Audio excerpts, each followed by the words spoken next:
Assalamualaikum sobat beriman semuanya.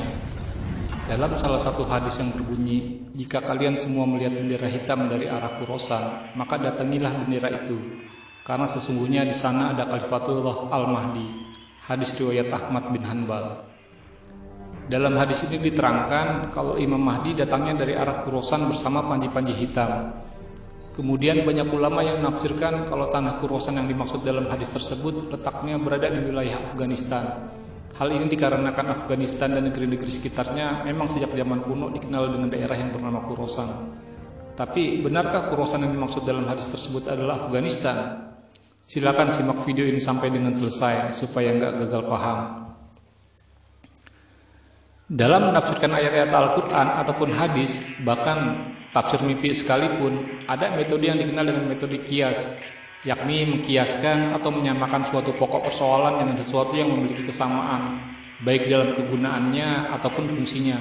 Seperti misalnya, para ulama sepakat, segala jenis narkoba yang berupa obat yang diminum, yang dihisap, atau yang disuntikan, merupakan khamr yang diharamkan. Hal ini berdasarkan kias dari kesamaan fungsi dan dampak yang ditimbulkannya.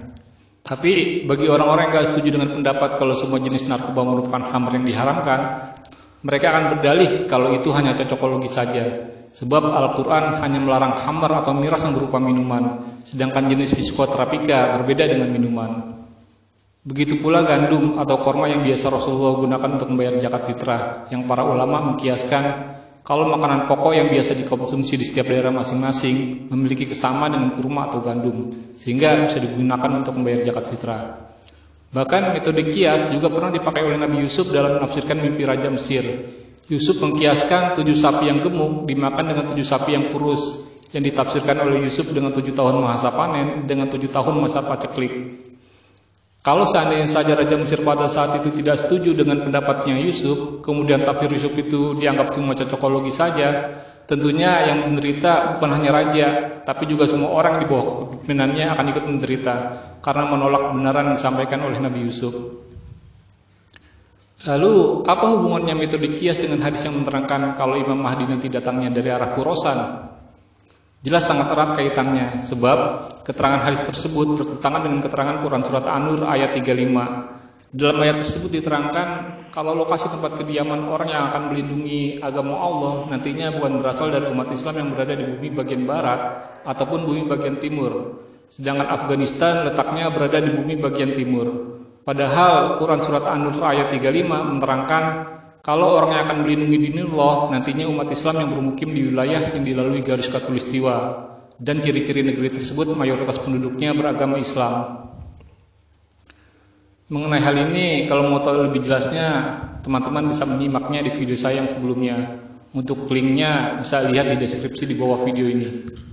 Kemudian, kalau memang Indonesia terpilih sebagai wilayah kemunculan Imam Mahdi, tapi kenapa kaum muslimin di negeri ini tidak seperti kaum muslimin di negeri-negeri Islam lainnya yang kondisinya babak belur karena terlibat konflik yang tidak jelas persoalannya? Bukankah keadaan tersebut justru yang dapat memicu munculnya pemimpin-pemimpin yang berpotensi menjadi Al-Mahdi? Mengenai hal ini jawabannya bisa kita temukan dari kisah para Ashabul Kahfi. Karena setiap peristiwa yang dikisahkan Al-Quran pasti akan terulang lagi di masa kini. Seperti misalnya dahulu ada kaum LGBT, ada wanita pemuda Yusuf, ada Fir'aun, Haman, Korun, dan keberadaan mereka juga ternyata ada di masa sekarang ini. Mereka seolah-olah seperti bereinkarnasi ke dalam tubuh orang-orang yang hidup di zaman ini. Begitupun para Ashabul Kahfi yang Allah tidurkan di dalam gua. Tentunya hal itu bukan cuma sekedar kisah yang terjadi di masa lalu, tapi juga menunjukkan bahwa akan ada sekelompok umat Islam atau suatu bangsa yang sama halnya seperti Ashabul Kahfi yang keadaannya tengah ditidurkan oleh Allah Subhanahu wa taala. Dan berdasarkan ciri-ciri letak geografis gua Ashabul Kahfi yang memiliki kesamaan dengan wilayah yang berada di Nusantara, kemungkinannya umat Islam di Indonesia inilah yang dibuat dalam keadaan offline, yakni ditidurkan Allah sebagaimana halnya para Ashabul Kahfi, sehingga negeri ini tidak diganggu seperti halnya negeri-negeri Islam lainnya. Untuk mengetahui alasan umat Islam di Indonesia kenapa sama dengan para Ashabul Kahfi, saya sarankan untuk menyimak ulasannya di video saya yang sebelumnya, supaya teman-teman dapat memahami video ini lebih baik lagi. Jadi, berdasarkan keterangan Quran Surat An-Nur ayat 35 dan hadis yang diriwayatkan oleh Sauban tentang merah putih, yang keterangan dari keduanya merujuk kalau Al-Mahdi nantinya akan muncul dari bumi Nusantara. Jadi aneh sekali kalau hadis mengenai Khorasan dikaitkan dengan Afghanistan. Apalagi mengingat peranan hadis adalah sebagai penjelas Al-Quran. Tentunya hadis harus sesuai dengan Al-Quran, bukan Al-Quran yang harus mengikuti keterangan hadis. Maka kalau keterangan Rasulullah yang menyatakan Al-Mahdi akan muncul dari Khorasan dan kita tafsirkan Khorasan adalah Afghanistan, tentunya tafsir ini tidak sesuai dengan Al-Quran. Atau bisa jadi hal itu dikarenakan kita salah memahami maksud dari kata Khorasan. Seperti misalnya ada contoh kalimat yang menerangkan seorang bocah menghilang di Kalideres. Kita tidak bisa langsung mengklaim kalau bocah tersebut hilangnya di daerah Kalideres, karena bisa jadi kata petunjuk untuk Kalideres sebenarnya bukanlah dimaksudkan untuk wilayah Kalideres yang berada di Jakarta Barat, tapi maksud yang sebenarnya adalah merujuk kepada sungai yang alirannya sangat deras. Begitu juga kata Khorasan yang berasal dari bahasa Persia kuno yang artinya tanah tempat terbitnya matahari. Bisa jadi yang dimaksud Rasulullah dengan Khorasan bukanlah merujuk kepada nama daerahnya, tapi lebih kepada karakter tempatnya. Jadi mungkin saja yang dimaksud Rasulullah Al-Mahdi munculnya dari arah Khorasan, bukan daerah tersebut bernama Khorasan, melainkan datang dari wilayah tempat terbitnya matahari. Sedangkan negeri yang berada di tempat terbitnya matahari tentu saja negeri yang dilewati garis khatulistiwa, yakni Indonesia. Kemudian di hadis lainnya diterangkan kalau Khorasan memiliki pasukan yang tidak ada satupun yang dapat mengalahkannya. Menurut kabar berita, Afghanistan memang pernah mengalahkan 3 negara yang menginvasinya. Tapi umat Islam di Nusantara dalam sejarah justru tercatat pernah mengalahkan dan mengusir mundur 6 bangsa penjajah yang ingin menguasai negeri ini sejak tahun 1500-an. Jadi dibandingkan Afghanistan, umat Islam Indonesia lebih tangguh dan lebih banyak menghadapi kaum kafir yang berusaha mencaplok negeri ini. Bertahun-tahun, bahkan berabad-abad lamanya umat Islam di negeri ini dari generasi sampai ke generasi berikutnya terus berjuang melawan invasi kaum kafir yang datang tiada henti. Seolah-olah para mujahidin negeri ini tidak pernah dikasih kesempatan untuk beristirahat sejenak, walau cuma sekedar untuk menarik nafas. Karena setiap kaum kafir hengkang dari negeri ini kabur dengan keadaan babak belur karena nggak mampu menghadapi umat Islam di negeri ini. Lalu kaum kafir yang lainnya datang bergantian. Barulah di pertengahan tahun 1900-an para pemuda yang menetap di pulau yang berbentuk seperti huruf ro yang dibalik, yakni Sumatera. Para pemuda yang berada di pulau yang berbentuk seperti huruf O, yakni Kalimantan. Para pemuda yang tinggal di pulau yang berbentuk seperti huruf K, yakni Sulawesi. Para pemuda yang menetap di pulau yang kalau dilihat dari kejauhan seperti berbentuk huruf I, yakni Maluku. Para pemuda yang menetap di pulau yang berbentuk seperti huruf mim yang dibalik, yakni Papua. Dan para pemuda yang mendiami pulau yang membentuk seperti sebuah garis panjang yang berada di bawah 5 pulau yang membentuk tulisan Rokim, yakni Pulau Jawa, NTB, dan NTT. Semua para pemuda itu kemudian bertemu dan bersatu di sebuah tempat perlindungan atau rumah aman yang dalam Quran surat Al-Kahfi digambarkan berupa goa. Allah Subhanahu wa taala berfirman, "Apakah engkau mengira bahwa orang yang mendiami gua dan Ar-Rakim itu termasuk tanda-tanda kebesaran Kami yang menakjubkan?" Quran surat Al-Kahfi ayat 9.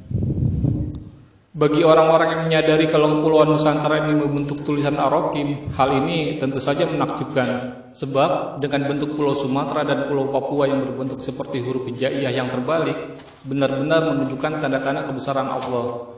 Karena seperti yang sudah kita tahu kalau bangsa ini mempunyai bahasa yang cara membaca tulisannya adalah dari kiri ke kanan. Mungkin itulah sebabnya bentuk Pulau Sumatera dan Papua seperti huruf ro dan mim yang terbalik. Hal ini dikarenakan alam semesta termasuk bumi yang kita tempati ini merupakan bentuk 3D-nya Al-Quran, di mana cara baca huruf-huruf dalam Al-Quran adalah dari kanan ke kiri.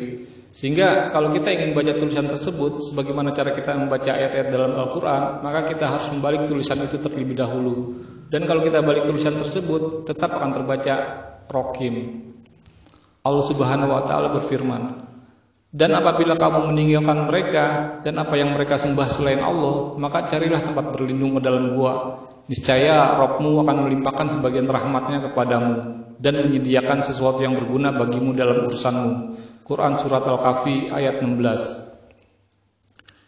Sedangkan pada 2 ayat sebelumnya, yakni Quran surat Al-Kahfi ayat 14 dan ayat 15, menceritakan karakter pejuang di negeri ini yang sangat religius, yang tetap gigih berjuang dari desakan para penjajah, yang tujuannya tentu saja untuk memaksakan keyakinan agama mereka kepada umat Islam di negeri ini. Karena itulah di Quran surat Al-Kahfi ayat 16 Allah Subhanahu wa taala memberi petunjuk. Kalau ingin terbebas dari rongrongan kaum kafir, maka buatlah tempat perlindungan di dalam gua. Dan hal itulah yang kemudian dilakukan oleh para pemuda-pemuda yang diami pulau-pulau yang membentuk tulisan Ar-Rakim. Sehingga berkat anugerah yang diberikan Allah Subhanahu wa taala, akhirnya umat Islam di negeri ini berhasil membuat tempat perlindungan yang kemudian diberi nama Indonesia, di mana perbendaharaan merah putih akhirnya dapat dikibarkan oleh segenap kaum muslimin yang diami negeri ini. Hadis dari Sauban, Rasulullah bersabda, Allah telah melipat bumi untukku sehingga aku dapat melihat timur serta baratnya, dan Allah telah menganugerahkan kepadaku dua perbendaharaan, yakni merah dan putih. Mungkin inilah awal mula kaum muslimin di negeri ini ditidurkan atau diistirahatkan dari perang panjangnya yang selama ini tidak pernah berhenti berjuang menghalau invasi kaum kafir yang ingin mencaplok negeri yang kita cintai ini, di mana tempat istirahatnya digambarkan dalam Quran surat Al-Kahfi seperti gua, karena berada di tempat yang gelap yang hanya sedikit cahaya yang menerangi. Sedangkan alasan kenapa bangsa yang religius ini justru menanggalkan atribut-atribut yang menunjukkan identitas keislamannya, seperti misalnya tidak lagi menggunakan Islam sebagai dasar hukumnya, tapi justru malah menggunakan hukum kolonial Belanda, tidak lagi menggunakan huruf Arab yang tertera di mata uangnya. Keadaan ini mirip sekali dengan strategi yang diidekan oleh salah seorang Ashabul Kahfi ketika mereka terbangun dari tidur panjangnya yang terekam dalam Quran surat Al-Kahfi ayat 19 dan 20. Allah Subhanahu wa taala berfirman, maka suruhlah salah seorang di antaramu pergi ke kota untuk membelanjakan uang perakmu, dan hendaklah dia berlemah lembut, dan janganlah menceritakan perihalmu kepada siapapun. Sesungguhnya jika mereka dapat mengetahui tempatmu, niscaya mereka akan melempari kamu dengan batu atau memaksamu kembali kepada agama mereka. Dan jika demikian, niscaya kamu tidak akan beruntung selama-lamanya. Di ayat tersebut diterangkan, setelah mereka terbangun dari tidur, salah seorang dari mereka kemudian pergi ke kota membelanjakan uang peraknya untuk membeli makanan. Keterangan uang yang mereka gunakan yang masih menggunakan uang perak mirip sekali dengan keadaan di awal-awal kemerdekaan, di mana pada saat itu transaksi jual beli masih menggunakan uang golden atau uang koin yang terbuat dari perak. Kemudian diterangkan di ayat tersebut kalau salah seorang dari mereka mengusulkan untuk bersikap lemah lembut, yang memang merupakan ciri khas bangsa kita ini. Terus enggak menceritakan perihalnya kepada siapapun.